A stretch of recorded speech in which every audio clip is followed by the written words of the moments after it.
ሊሊ ትገብሮ ዘላ ኩሉ ንዓይኒ ምቕናእ እዩ ክብል ሓሳቡ ገሊጹ።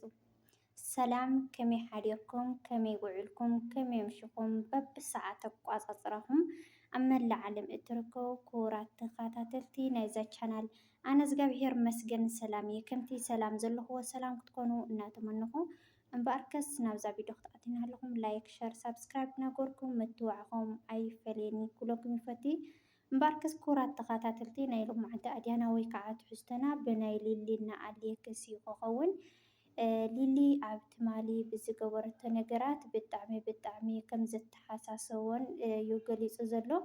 ምክንያቱ ንዓይኒ ምቕባና ዝገበረቶ ነገር እዩ ክብል ሓሳቡ ገሊፁ።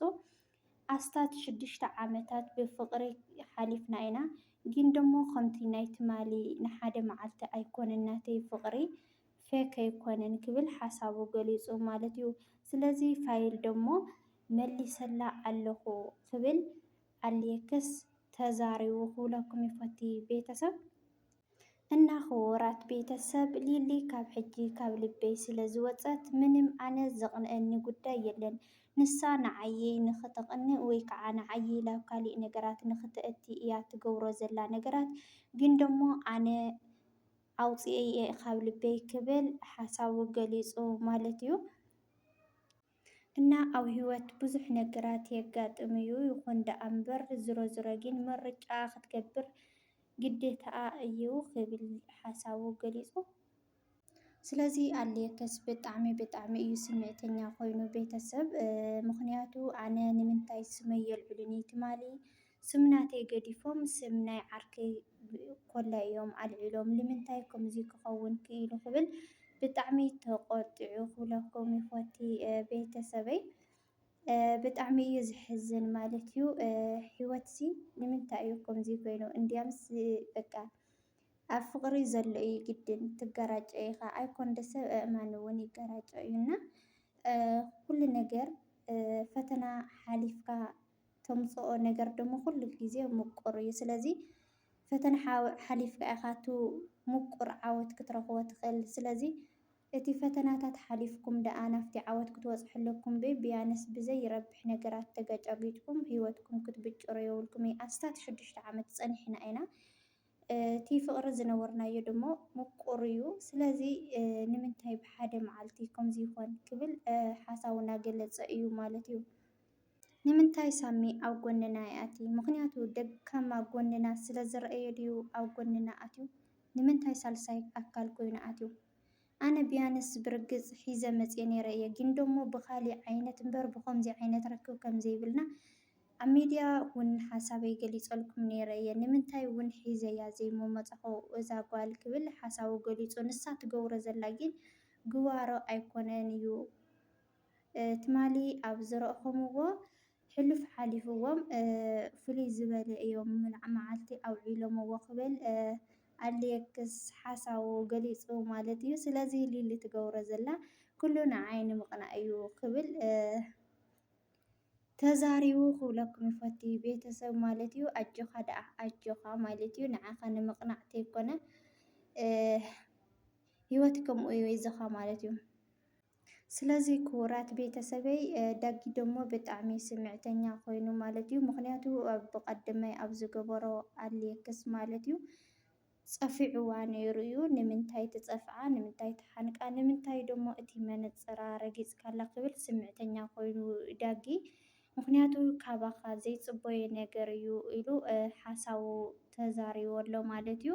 ብርግፅ ደሞ ከምኡ ክኸውን ይነበረን ምክንያቱ ብምርድዳእ እዩ ክፍታሕ ዘለዎ እምበይ ብሓይልካ ትገብሮ ነገር ፅቡቅ ኣይኮነን ማለት እዩ ቤተሰብ እና ኣልየክስ ደሞ ኣብቲ ሰዓት ንሱ ብጣዕሚ ተናዲደና ዓቕለይ ወዲአ ስለ ዝነበርኩ እየ እምበር ትክክል ከምኡ ኣይኮነን ነይሩ። ግን ደሞ ብጣዕሚ እያ ትዕግስተይ ወዲኣትኒ ዘላ ሰብ መጀመርያ ትፃወሮ ኢኻ ግን ደሞ መጨረሻ ተበፂሕካ ደሞ ላብ ውሳነ ኢኻ ተኣቱ ክብል ሓሳቡ ወይ ከዓ ትሕዝትኡ ገሊፁ ኣልየክስ ቤተሰብ ማለት እዩ። ብጣዕሚ ዝገርም እዩ ናይ ሎማዓንቲ ኣድያ ከዓ ብጣዕሚ ማለት እዩ ብሓቂ ለባም ዓርኪ ኣለዎ።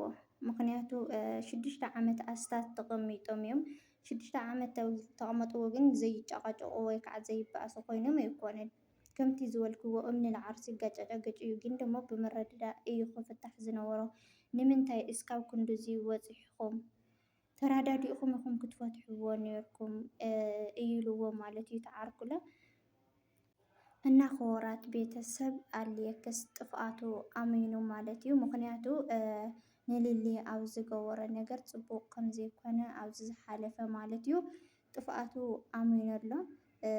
ዳጊ ብጣዕሚ እዩ ተጣዒሱ ንምንታይ ከምዚ ክኾን ይኽእሉ ኢሉ ለባም ዓርኪ ምክንያቱ ዓርክኻ ኣብ ጎንካ ኣብ ፀገምካ ኣብ ሽግርካ እንተኮይኑ ኩሉ ነገር ነቲኣ ብገፃ ነቲ ብገፁ ተረዲእዎም እቲ ነገራት ክፍታሕ ስለ ዝኽእል ብጣዕሚ እየ ኣድኒቀዮ ክብለኩም ይፈቱ ቤተሰብ እና ክቡራት ቤተሰብ ሓቂ ዘረባ እቲ ነገራት ኣየናስሐንን እዩ። ምክንያቱ ከም ጥንፋኣተይ ኣሚነሉ እየ ግን ኣየናሕሰሐንን እዩ እንቋዕሰይ እንቋዕ ከምኡ ገበርኩ ኢሉ ኣሌክስ ማለት እዩ። ግን ከምኡ ኮነ የነብረ ኣሌክስ ኣይተጋጊኻ ማለት እዩ።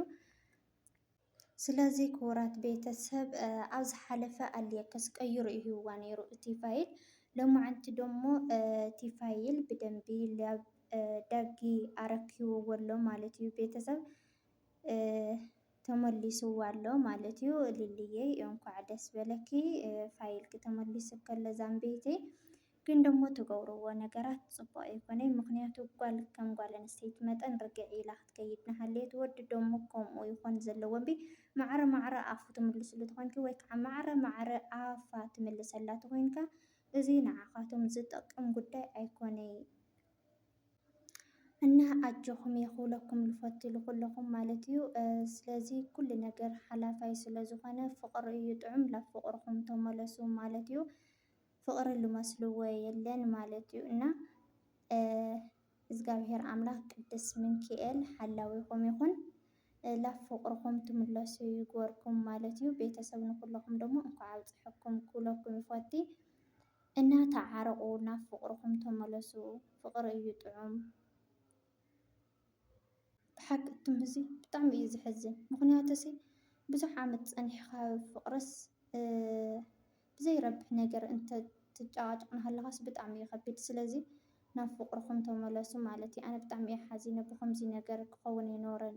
ሊሊ ብኣፋ ንሱ ብኣፉ ብከምዚስ ኣይኮነን ነይሩና ናብ ፍቅርኩም ተመለሱ ማለት እዩ። እግዚአብሔር ኣምላክ ዘይሓሰብናዮ ሽሻይ ይፍጠረልና ክቡራት ቤተሰብ ማለት እዩ። ስለዚ ናይ ሎማዓንቲ ዝነበረና ፀንሒት እዚ ይመስል። ብዝቅፅል ብካሊእ ቪድዮ እስካብ ዝመፀኩም ሰናይ ቅንያት ይኹነልኩም ክብለኩም ይፈቲ እና ቤተሰብ ላይክ ሸር ሳብስክራይብ ደሞ ኣይትረስዑ ማለት እዩ። እትገብሩለይ ምትብባዕ ትሁን ሃናፂ ዘበለ ርእይቶኩም ደሞ ኣዝየ እየ ዘመስግን።